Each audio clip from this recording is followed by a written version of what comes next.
اعوذ باللہ من الشیطان الرجیم بسم اللہ الرحمن الرحیم۔ ہم سورہ دخان شروع کر رہے ہیں۔ بسم اللہ الرحمن الرحیم۔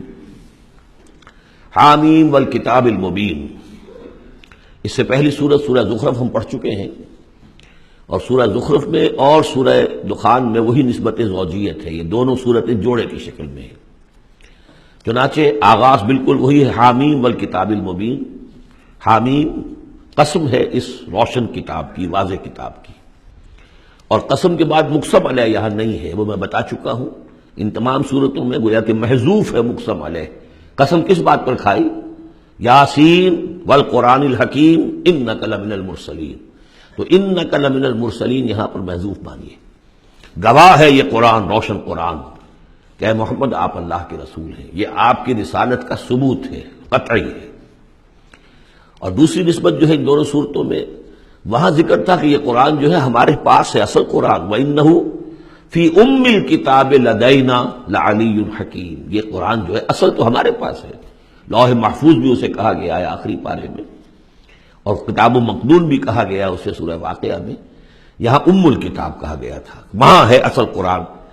اب وہاں سے اس کے نزول کا ذکر جو ہے وہ اس سورہ مبارکہ کے شروع میں ہو رہا ہے، تو گویا کہ مضامین کی یہ مشابہت ہے۔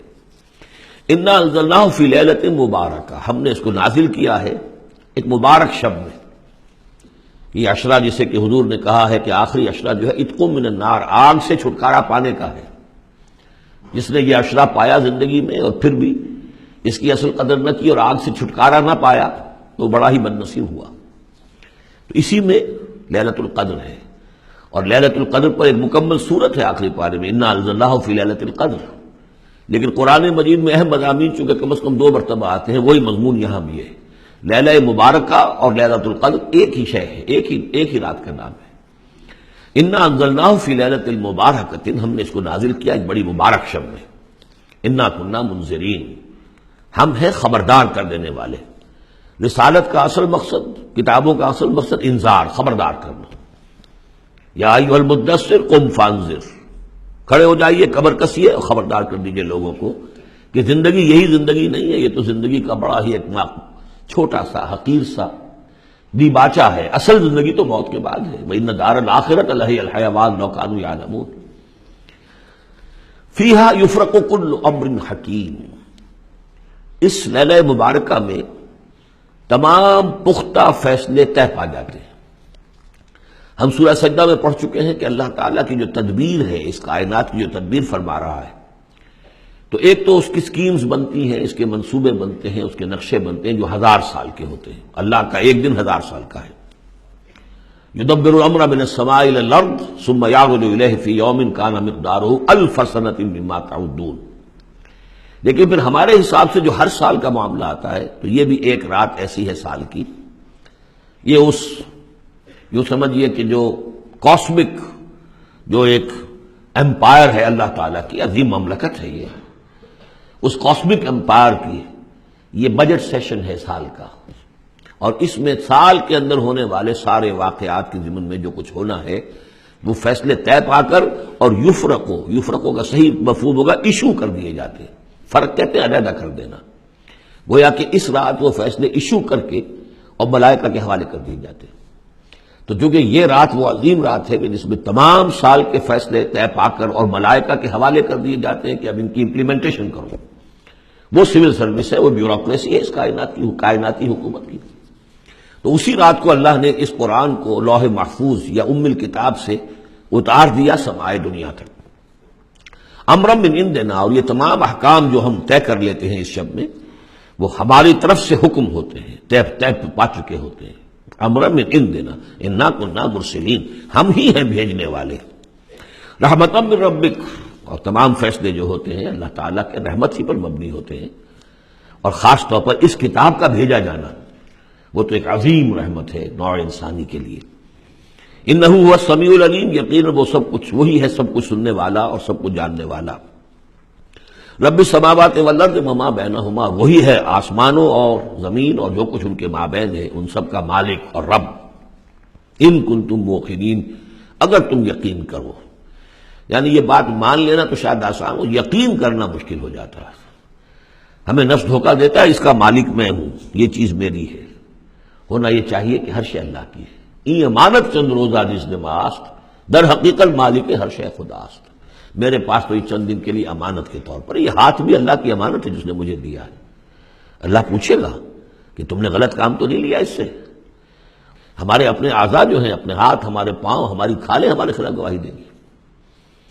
لا الہ الا هو یحیی و یمیت، اس کے سوا کوئی معبود نہیں، وہی زندہ رکھتا ہے، وہی مارتا ہے۔ ربکم و رب آبائکم الاولین، تمہارا بھی رب ہے، آقا ہے، اور تمہارے آباء و اجداد جو پچھلے ان کا بھی وہی رب اور آقا ہے۔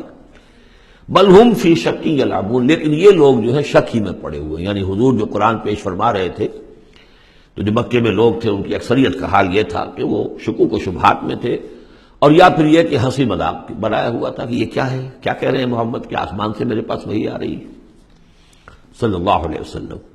فارتقب یوم تأتی السماء بدخان مبین، تو انتظار کرو جس دن کہ آسمان لائے گا دھواں، ایک بڑے کھلا روشن دھواں۔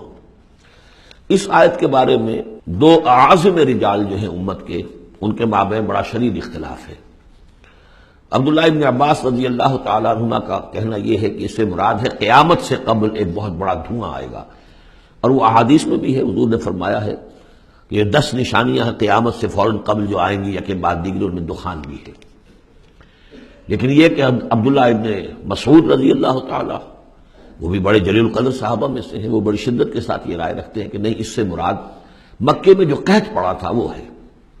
جیسا کہ ہم پڑھ چکے ہیں کہ جب بھی کسی رسول کو اللہ بھیجتا تھا تو کچھ ایسی مصیبتیں بھی ساتھ نازل کرتا تھا تاکہ لوگ جو ہیں وہ عیش کے اندر تو زیادہ آدمی غافل ہوتا ہے، تکلیف میں کچھ نہ کچھ بیدار ہو کر اللہ کی طرف متوجہ ہوتا ہے۔ تو یہ متوجہ ہو جائیں، سنیں اور غور کریں، تبھی تو کوئی بات سمجھ میں آئے گی۔ تو وہاں مکے میں بھی ایک قحط آیا تھا، اور قحط میں یہ ہوا تھا کہ جب بارش بالکل نہ ہو تو بالکل صحرا کے علاقے میں تو آپ سمجھیے کہ وہ گردہ ہی گردہ، وہ ایک دھواں سا پورا جو ہے فضا کے اندر اٹھ جاتا ہے۔ بہرحال یہ دونوں آراء ہیں، اور چونکہ دونوں صحابہ ہیں، جلیل القدر صحابہ ہیں، لہذا ان میں پھر محاکمہ کرنا کہ ہم یہ کہیں کہ یہ صحیح نہیں وہ صحیح ہے، یہ میرے نزدیک درست نہیں ہے۔ میں نے دونوں چیزیں آپ کے سامنے رکھ دیں۔ فارتقب یوم تأتی السماء بدخان مبین یغشی الناس، وہ دھواں جو ہے ڈھانپ لے گا لوگوں کو۔ ھذا عذاب علیم، اور وہ ایک بہت بڑا عذاب ہوگا۔ ربنا اکشف عنا العذاب انا مومنون، اس وقت لوگ کہیں گے کہ اللہ ذرا اس عذاب کو ہم سے کھول دے، دور کر دے، ہم ایمان لے آئیں گے۔ انا لہم الذکریٰ، کہاں ہے ان کے لیے یاد دہانی اور نصیحت اخذ کرنے کی، کہاں ان میں استعداد ہے۔ وقد جاءہم رسول مبین، جبکہ ان کے پاس رسول مبین آ چکے ہیں، واضح کرنے والے، روشن، ہر شے کی، ہر حقیقت کو واضح کر دینے والے۔ ثم تولوا عنہ، اور پھر انہوں نے منہ موڑا ہے ان سے، پیٹھ موڑی ہے۔ وقالوا معلم مجنون، اور کہا ہے نقل کفر نہ باشد معاذ اللہ، یہ سکھایا پڑھایا ہوا شخص ہے، کسی نے سکھا پڑھا دیا ان کو، محمد کو، یا یہ کہ مجنون ہے، ان کا کوئی دماغی توازن ٹھیک نہیں رہا ہے، یا کوئی آصیب کا، جنات کا سایہ ہو گیا ہے، معاذ اللہ۔ انا کاشف العذاب قلیلا، ہم تھوڑی دیر کے لیے اس عذاب کو دور کر دیں گے۔ اس سے جو ہے عبداللہ ابن مسعود رضی اللہ تعالیٰ عنہ نے دلیل پکڑی ہے کہ قیامت سے قبل والا دھواں جب آئے گا تو اس کے کھلنے کا، اس کے دور ہونے کا کوئی سوال نہیں۔ ہاں یہ کہ یہ جو عذاب آتے ہیں فَلَنُذِيقَنَّهُم مِّنَ الْعَذَابِ الْأَدْنَىٰ دُونَ الْعَذَابِ الْأَكْبَرِ، اس میں امکان ہوتا ہے۔ اِنَّكُمْ عَائِدُونَ، لیکن تم لوگ پھر وہی کچھ کرو گے جو پہلے کر رہے تھے، جیسے قوم موسیٰ کو ہم دیکھ چکے ہیں، 7 اس قسم کی نشانیاں ان کے سامنے آئیں۔ ہر مرتبہ انہوں نے کہا کہ اگر تم اے موسیٰ ذرا اس کو دور کروا دو، اپنے رب سے دعا کرو، پھر ہم ایمان لے آئیں گے، لیکن ہر مرتبہ پھر وہ اس سے منکر ہو گئے۔ یوم نبطش البطشۃ الکبریٰ، جس دن کہ ہم انہیں پکڑیں گے بڑی پکڑ، یعنی بڑا عذاب جب آئے گا، انا منتقمون، تب ہم ان سے پورا انتقام لیں گے۔